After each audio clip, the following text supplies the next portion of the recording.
Hello friends, welcome to my channel ITI Naukri. जिस हिसाब से आपको पता है कि हम इस चैनल पे आपको रिवीजन और प्रीवियस ईयर के क्वेश्चन सारे कराते हैं, तो आज हम एसी सर्किट थ्योरी का रिवीजन करने वाले हैं। ये मेरे शॉर्ट नोट्स हैं जिसको मैं आपको डिस्क्राइब करूंगा, ठीक है। आईटीआई के हिसाब से जो जो इंपॉर्टेंट होगा मैं आपको सारे के सारे पॉइंट मैं आपको डिस्कस करूंगा, ठीक है, एक से एक, ठीक है। और सारी काफ़ी इंपॉर्टेंट टॉपिक हैं ये मेरे, और बनाया हुआ नोट्स है ये मेरा, तो एक हेल्प आपको काफ़ी हेल्प करेगा, ठीक है। तो चलिए, आपको दिखाई तो दे ही रहा होगा, ठीक है। तो एसी सर्किट को आज हम पढ़ेंगे, सारे के सारे नोट्स को हम रिवीजन करेंगे, ठीक है। तो AC current magnitude and direction change, तो एसी करंट की जो मैग्नीट्यूड और डायरेक्शन होती है वो चेंज होती है। यहाँ से डायरेक्टली क्वेश्चन आता है आपके लिए, ये आपको काफ़ी याद होगा, ये मैंने आपको काफ़ी टाइम आपको बता चुका हूँ, ठीक है। AC current magnitude and direction will be change, ठीक है।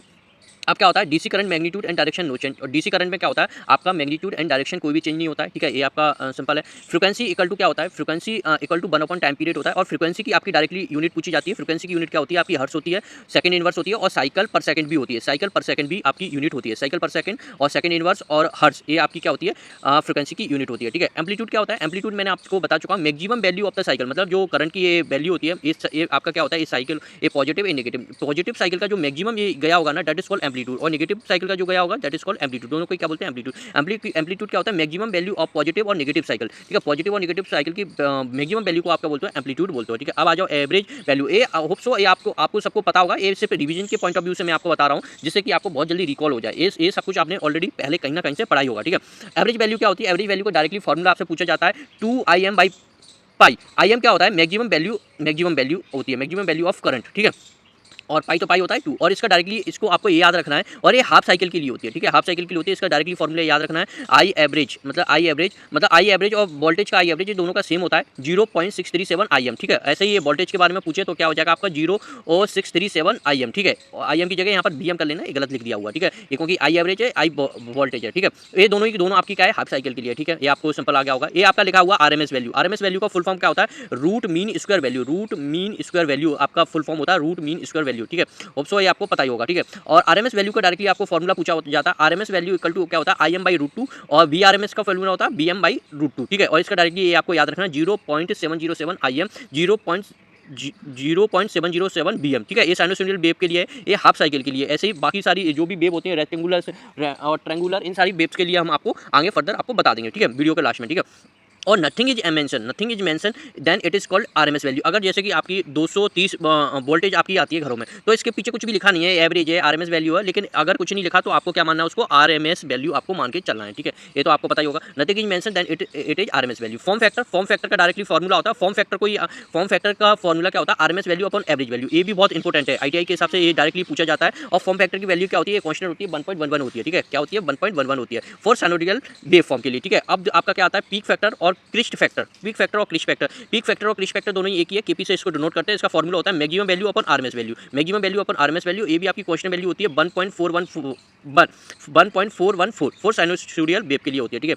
1.414, ठीक है। ये आपको डायरेक्टली याद होनी चाहिए, ठीक है, क्योंकि यहाँ से क्वेश्चन में ये जो भी मैंने लिखा हुआ है ना, क्वेश्चन आपके डायरेक्टली आपके पूछे जाते हैं कहीं ना कहीं। ये सारे प्रीवियस ईयर के बहुत छोटे बहुत इंपॉर्टेंट पॉइंट आपको निकाल के लेके आया हूँ मैं, ठीक है। इंस्टेंटेनियस वैल्यू क्या होती है, इंस्टेंटेनियस वैल्यू का फॉर्मूला होता है आईटी। इंस्टेंटेनियस वैल्यू को आप कैसे डिनोट करते हो, स्मॉल लेटर से डिनोट करते हो, ठीक है। स्मॉल लेटर आईटी, देखो ये आपको लिखा भी होगा आईटी स्मॉल लेटर। इसका फॉर्मूला क्या होता है, I am sine omega T, ठीक है। I am sine omega T, I am क्या है आपकी मैक्सिमम वैल्यू, और साइन ओमेगा टी, ओमेगा को आपको पता ही होगा, ओमेगा को क्या होता है, ओमेगा इक्वल टू होता है 2 पाई एफ। ओमेगा इक्वल टू क्या होता है, 2 पाई एफ होता है, और टी इक्वल टू टाइम है ये, ठीक है आपका। ऐसे ही बीटी के लिए निकालते हैं बीएम साइन ओमेगा टी, और ये ओमेगा को क्या बोलते हैं, ये एंगुलर फ्रीक्वेंसी। ओमेगा की कभी कभी आपकी यूनिट भी पूछ ली जाती है, मतलब यूनिट, तो इसकी क्या होती है आपकी रेडियन पर सेकंड। ऐसा यूनिट क्या होती है, इसकी यूनिट क्या होती है, रेडियन प्रति सेकंड, ठीक है। और फ्रीक्वेंसी की क्या होती है, आपको मैं बता चुका हूँ, हर्ट्ज होती है, सेकंड इनवर्स होती है, और साइकिल पर सेकंड होती है, ठीक है। ये आपको भूलना नहीं है, आपको ये क्या होता है, रेंगुलर फ्रीक्वेंसी होती है। अब आ जाओ आप लीड और लैग का, आपको पता होगा कॉन्सेप्ट लीड और लैग, मैंने आपको बता रखा है। लीड आपका एंटी क्लॉकवाइज होता है, लैग आपका होता है क्लॉकवाइज, ठीक है। ये तो आपको पता ही होगा।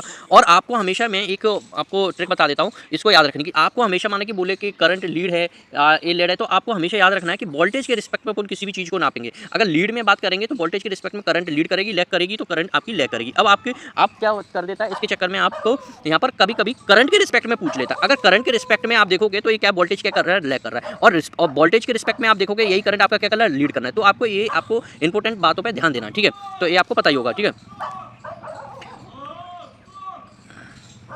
लीड एंड लैग, ठीक है।